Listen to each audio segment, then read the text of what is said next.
Hi, I'm Lee Gatiss and this is Lee on the Lectionary, and we're looking this week at the readings for the Sunday next before Advent, which are Jeremiah 23 verses 1 to 6, Colossians chapter 1 verses 11 to 20, and Luke 23 verses 33 to 43. The readings this Sunday are reflective of the fact that it is the festival of Christ the King. They show us that Jesus is the righteous shepherd king of both creation and new creation, who through the cross unites heaven and earth in his peaceful kingdom.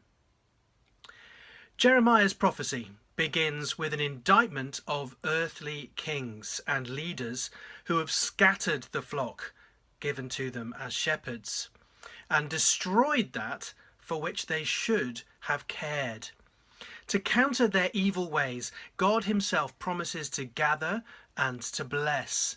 He will bring his people together and they will be fruitful and multiply again.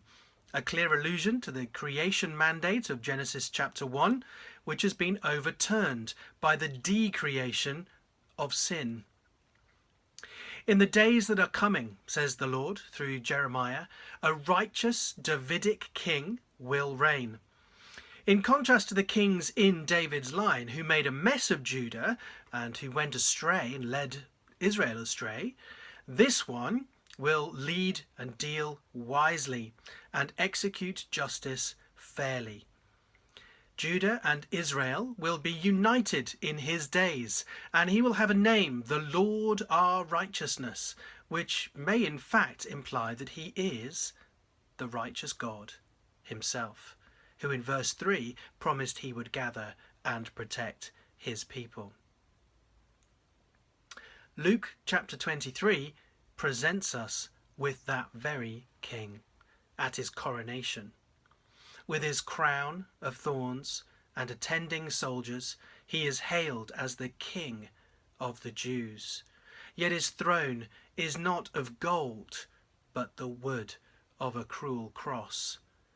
The earthly leaders gathered around him condemn themselves by their derision and scorn of the one who was born to rule as king.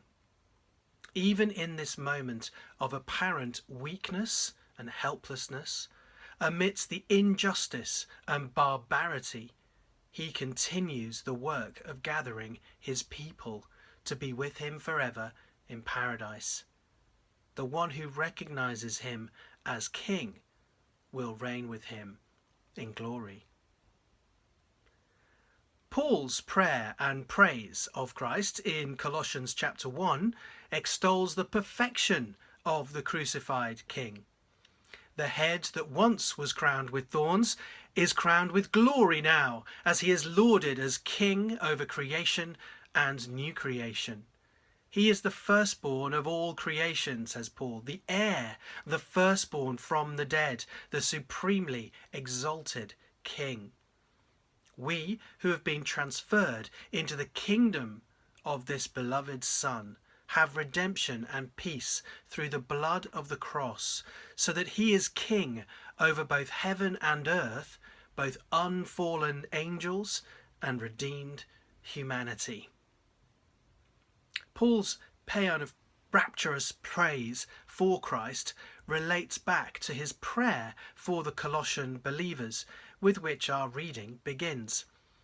Paul prays that they would be strong with all the strength that comes from his glorious power, the power of Christ, the Christ who is before all things and holds all things together. All this power and energy that Paul prays will be available to believers, but not for feats of dazzling show or miraculous demonstrations of healing and signs and wonders. No, the immense power of the majestic universal King is given to us to help us endure everything with patience while joyfully giving thanks to the Father. That is its purpose. The perseverance of the saints is no light thing, but requires colossal spiritual resources. A thankful joyful, trusting heart in the midst of affliction or temptation is testimony to the fact that such power is holding us together, just as it enabled Christ the Lord to hold himself to the cross.